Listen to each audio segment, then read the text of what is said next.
Right, hi. Thanks. Quite very honored to be here to be able to present the project called AI Sampling, AI Singapore Sampling Singapore.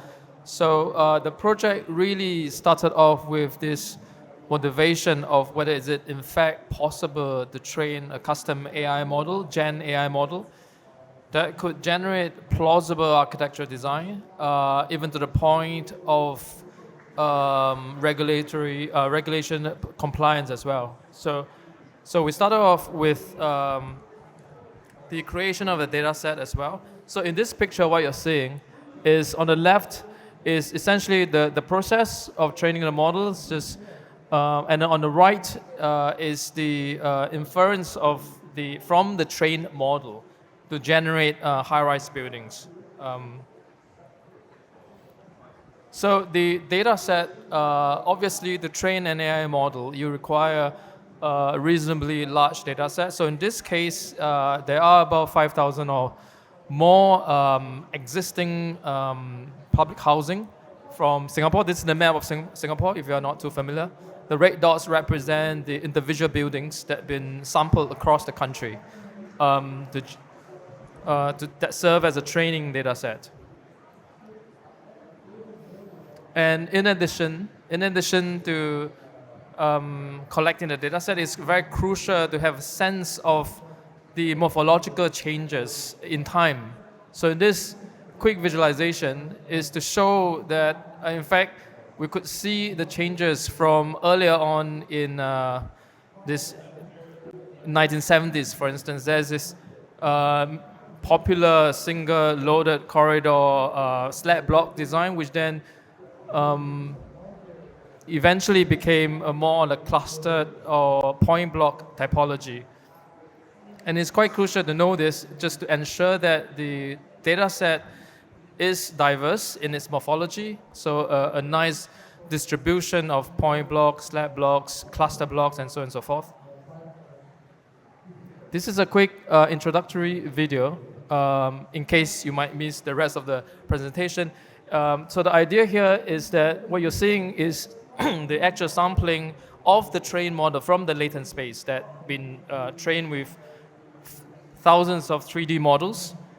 And since they're trained 3D models, you can actually 3D print them at different scale. And since they're in 3D, you can also cut sections across them. So these are not images, these are in fact 3D models, CAD models. As I mentioned, if the very fact they're in 3D, you could also check its interior spatial distribution and configuration, just to understand whether it makes sense or not. Subsequently, after this video, I'll show a few more slides about the actual way in which we evaluate the AI model. So here is a glimpse of the initial EDA, where we explore the data sets and analyze them. So here, looking at, this is basically Singapore, right? So extracting the different footprint, to just have a quick understanding of that distribution. This is a T-SNE visualization of the different footprints, and also these are the geolocated buildings. So if you type the geolocation at the bottom of each of this model, you could actually find a real building, the real building in Singapore. Although in this case, we're not using the texture, I was just looking at the massing, the interior semantics, the configuration. So here's some video of its convergence. Sometimes it's quite interesting to see non-fully trained model that generate rather uncanny or unexpected outputs. So this is the training data set. It's just a snapshot of some of them. Essentially, these are CAD models, the massing alone. But really, what is important is to have the semantics, meaning which part of that CAD model represent the apartments, the staircases, the lift, the sky gardens. So in this case, the green part, the green part represent the apartments. The blue part represent the circulation and the roof services. Yeah, and also I'll just move on. Yeah, so this is the voxelized version. So voxels are basically three-dimensional pixels. It is more useful for the AI models to train on. And therefore, in this case, the semantics has also been baked into this voxels model. Again, the RGB represent the vertical circulation, the apartment units, and also the corridors. A close-up view of the voxel with its semantics, here shown as more transparent so that you can see that in fact it's not just a kind of 3D shell, it's in fact a fully occupied voxel model. An instance of, obviously when you train a model, there will be different iterations.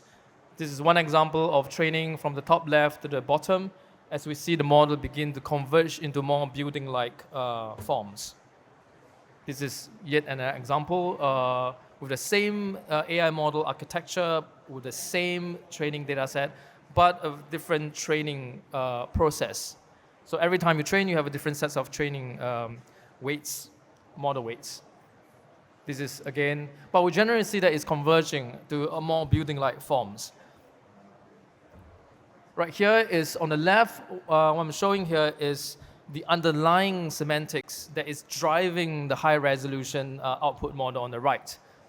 So you can see, for instance, the staircases, stair cores, and lift core are the blue vertical lines, vertical voxels that are being placed vertically. The red, the void deck, sky gardens, and the green, obviously, the apartment units. And again, to zoom in to how, 1 minute? Okay, that's quite soon. All right, yeah, close-up view of this. And we also do analysis. So what you're seeing here is that when a model is not well trained, what you see on the right, the grayscale represents the probability distribution of whether the voxels ought to be part of the building. And therefore, the one on the right is not well trained, which is something that AI models suffer from, especially GAN models, general adversarial network models. This is a good, well-trained version where you get darker voxel colors. And here showing the interpolation with the semantics, sequence, snapshots, and again, the latent vector. So you're basically sampling continuously in that latent space to generate these buildings.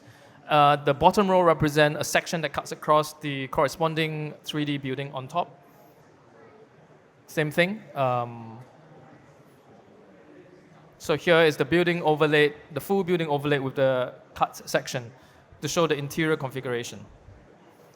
This is a quick video to show the custom 3D general adversarial network that's been built that has an embedded parametric model within it to up its resolution.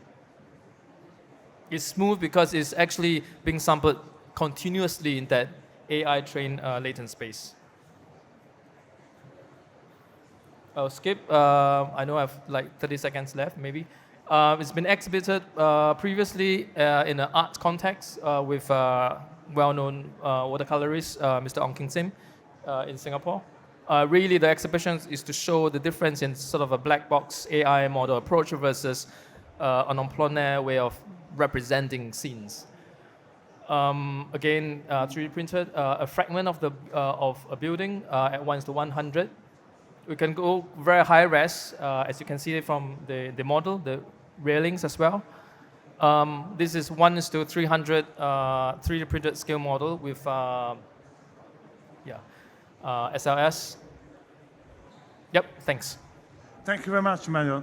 And now we're going to hear about the portal by John Marks, a Form 4 architect. And John is another architect with an interest in AI and using AI as a design tool. Hi, I'm John Marks, John Jennifer Marks, Chief Artistic Officer of Form 4 Architecture in San Francisco. And I'd like to talk today about the portal, which is an oasis in the desert. And it's a bit of an ambitious project. It's 550 meters tall. It has a volume of 60 million cubic meters. And on one hand, you might think of it as a science fiction fever dream, but it's actually a research project into a post-robotic, post-AI world. It is not in the desert in the Eastern Hemisphere. It's in the West Hemisphere. It is not in Las Vegas, so it's not the Sphere in Las Vegas, but it's interesting to compare it a little bit. 43 spheres in Las Vegas will fit inside of the volume of this. And the Sphere in Las Vegas is simply an entertainment venue. So what this is a portal to the metaverse. The metaverse is the overlapping of the physical and the digital worlds.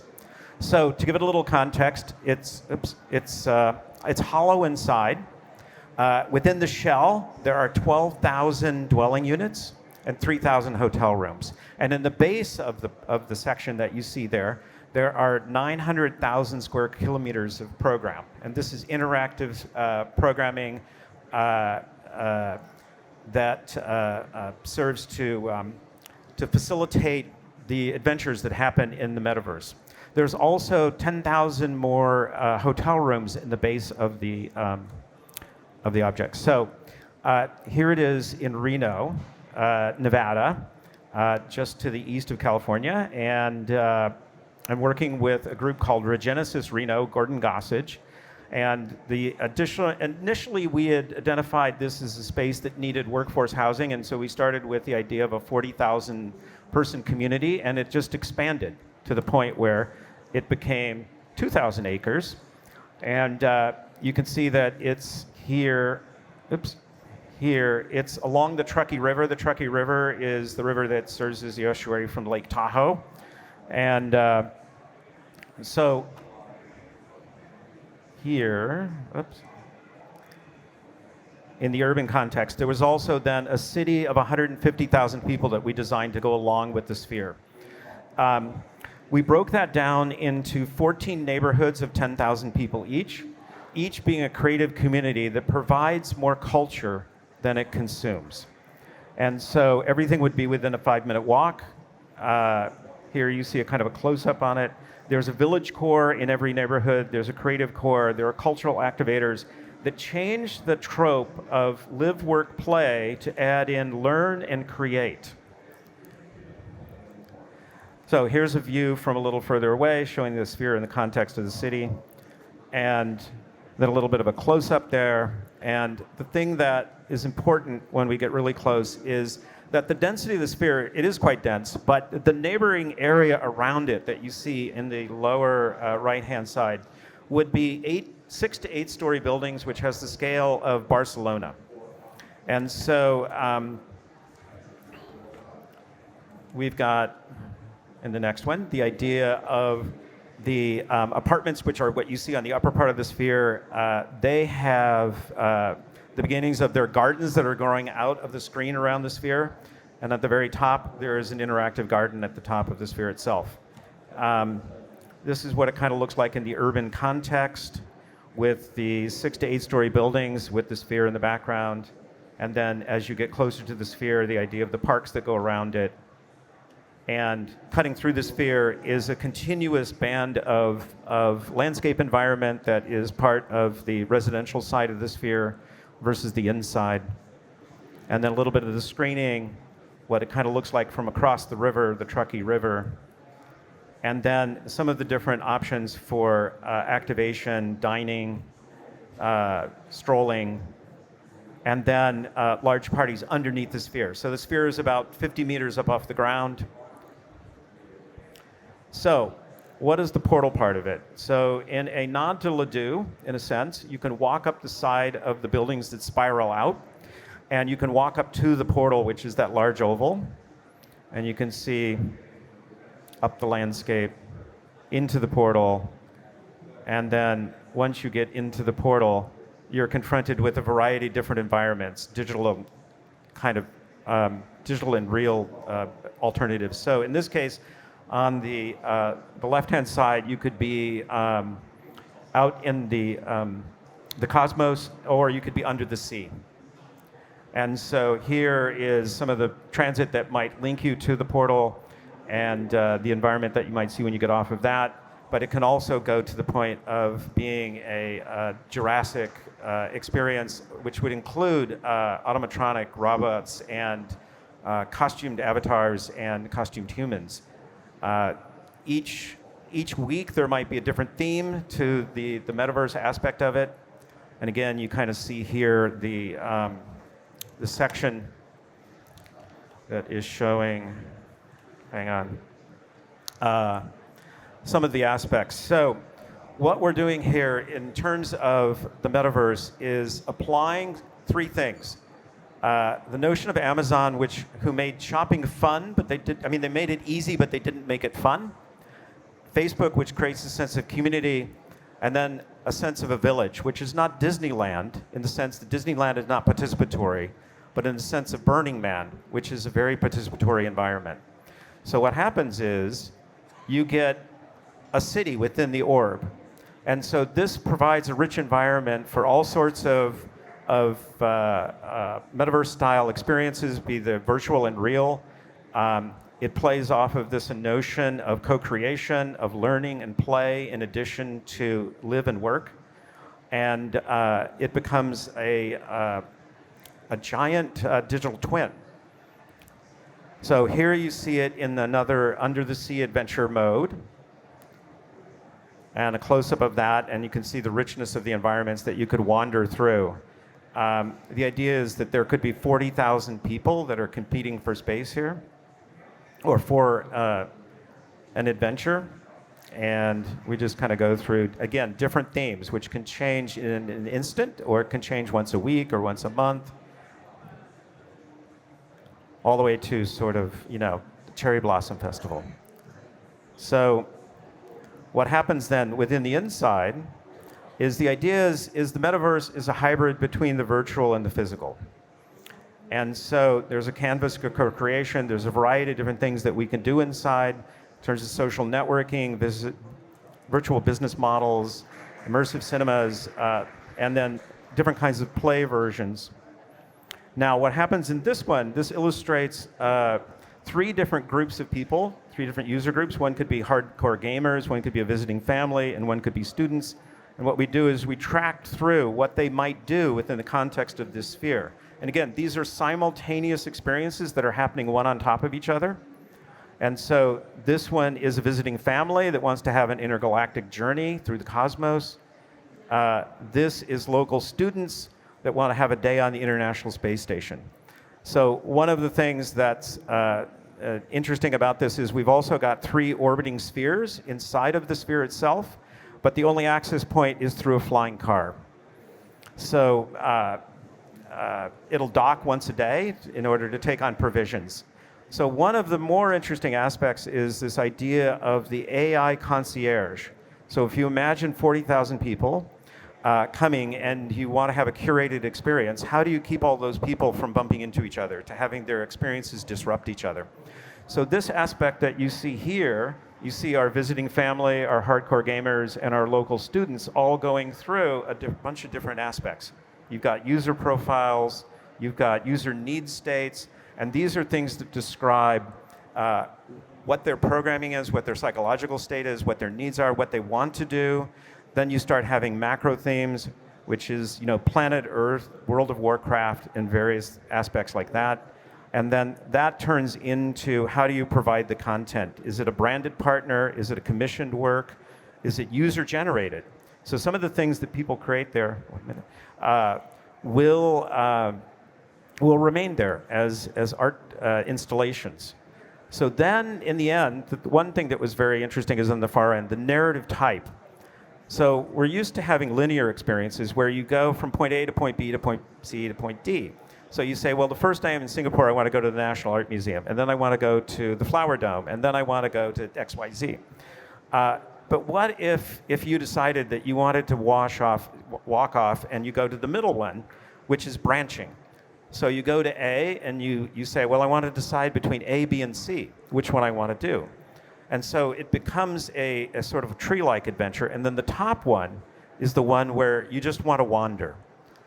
All this time, the AI concierge knows exactly what you're doing. Hopefully, at some point in time, they won't know exactly what you're thinking, but that's probably going to happen sooner than later. So the AI concierge is a vital aspect to this. And then, we're talking about different technology layers and hologram layers. And basically, I'll stop there.